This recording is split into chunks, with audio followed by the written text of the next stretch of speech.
Салют, это 50-е студийные новости и самое интересное за прошедшую неделю. В этом выпуске мы скрыли вопрос. Тот, кто в комментариях ответит верно и будет первым, получит футболку в подарок.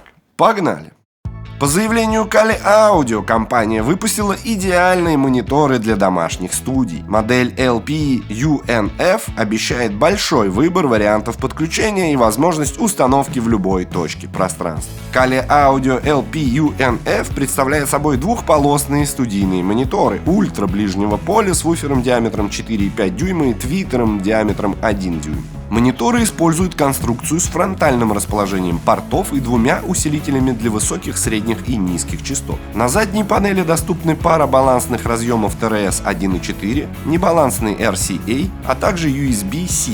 Устройства продаются парами, при этом все управление сосредоточено на одной колонке. Дополнительно имеется Bluetooth-модуль для беспроводного соединения. Мониторы подходят для разных сценариев использования. Их можно расположить на столе или подставках, близко или далеко от стен, в углах и других точках студии. Для каждого варианта применения предусмотрен отдельный профиль звучания, переключаемый посредством секции управления на задней стенке корпуса. По словам компании, набора настроек достаточно, чтобы получить точное, сфокусированное и неприукрашенное звучание без дополнительного измерительного оборудования. Мониторы обещают общую мощность 80 Вт, по 40 Вт на каждый, обеспечиваемые усилителями класса D. Твиттер в форме купола и сделан из ткани. Диапазон частот от 39 до 25 тысяч Гц. Максимальный уровень звукового давления составляет 103 дБ. LP-UNF уже поступили в продажу и продаются парами, стоимость комплекта составляет $300.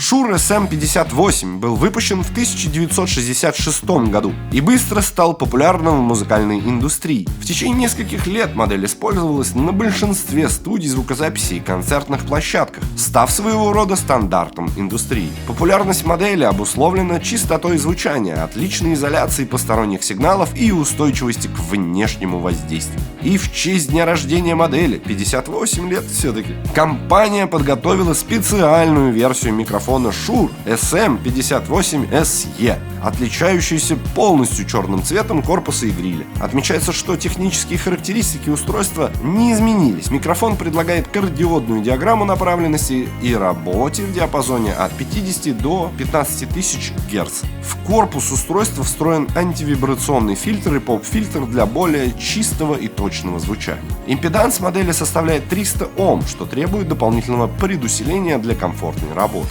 Подойдет любой внешний преамп, например, SE Electronics TNT или Soyuz Launcher. Несмотря на то, что модель спроектирована для использования на сцене, SM58 подходит для записи подкастов и домашней звукозаписи. Для домашних сценариев производители рекомендуют использовать микрофон с ветрозащитой. Стоимость микрофона $100. В комплекте с устройством поставляется микрофонный кабель, чехол на молнии и переходники. Получить больше подробностей можно на официальном сайте Shure. Шур-шур-шур, пошуршим немного, как говорится. Zoom H1 XLR. Новинка объединяет в себе рекордер и USB-интерфейс. Устройство поддерживает карты памяти формата microSD-HC и microSD-XC объемом до 1 терабайта и работает от двух батареек AA. В таком формате модель обеспечивает до 10 часов непрерывной работы при Все, отмотал. В таком формате модель обеспечивает до 10 часов непрерывной работы при отключенном фантомном питании на входах.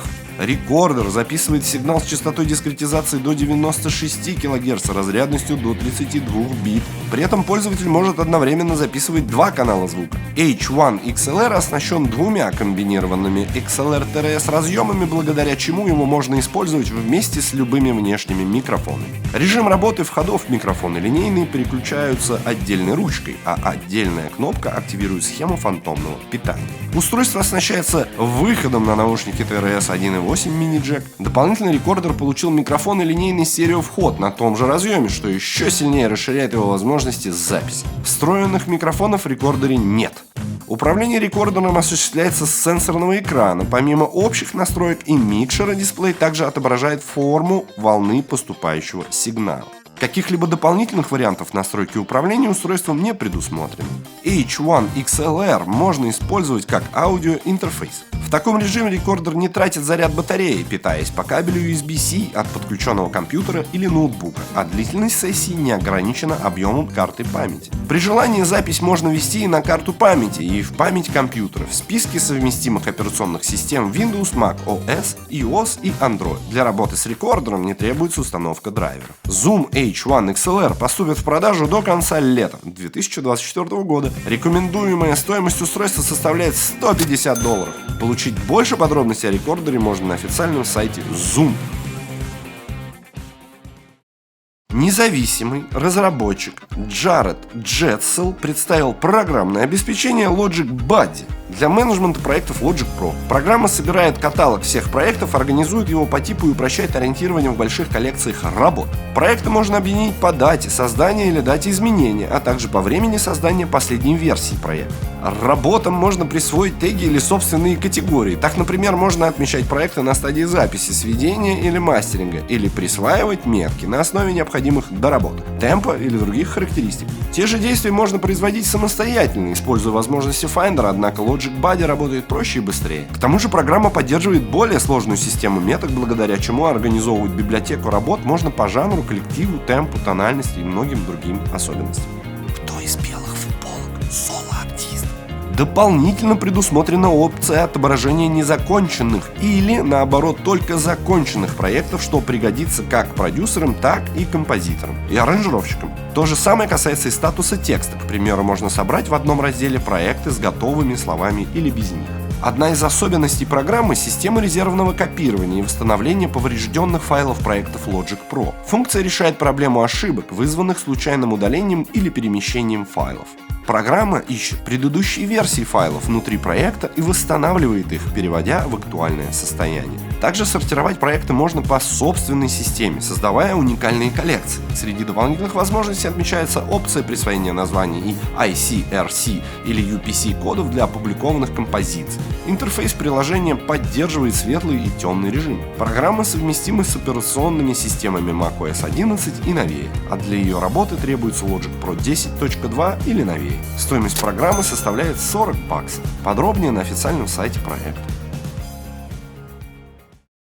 Российская компания Tone Audio представила студийные мониторы Tone Audio Linear 67 и более продвинутые мониторы Inspire 75 и Inspire 95. Среди особенностей двухполосной модели Linear 67 отмечают линейность, частотные и фазовые характеристики, равномерность диаграммы, направленности и отсутствие посторонних резонансов. Мониторы предназначены для референсного контроля и продолжительной комфортной работы в домашних и профессиональных студиях. Устройство представляет собой двухполосную систему с усилителями класса D с суммарной мощностью 225 Вт. Имеет вуфер диаметром 6,7 дюйма и дюймовый твиттер. Частотный диапазон от 41 до 37 тысяч Гц. Частота кроссовера располагается на отметке 3000 Гц, а максимальное долговременное звуковое давление составляет 104 дБ. Младшая и старшая модели серии Inspire 75 и Inspire 95 используют особую форму фазоинвертора, исключающую посторонние призвуки и резонансы и длинноходные динамики премиального качества. Для устройств был спроектирован корпус со сложной системой асимметричных распорок и перегородок. Внутреннее пространство кабинета разделено на неравные по площади участки, что делает его акустически мертвым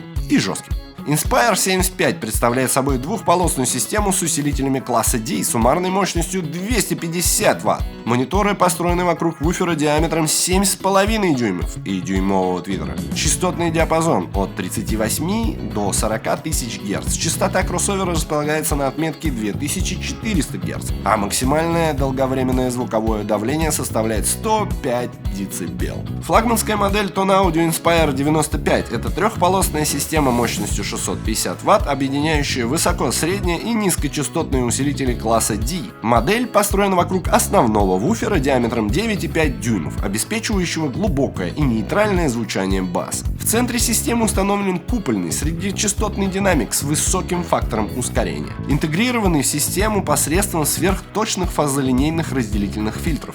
Частота кроссовера располагается на отметке 480 Гц и 3300 Гц, а максимальное долговременное звуковое давление системы составляет, внимание, 107 дБ.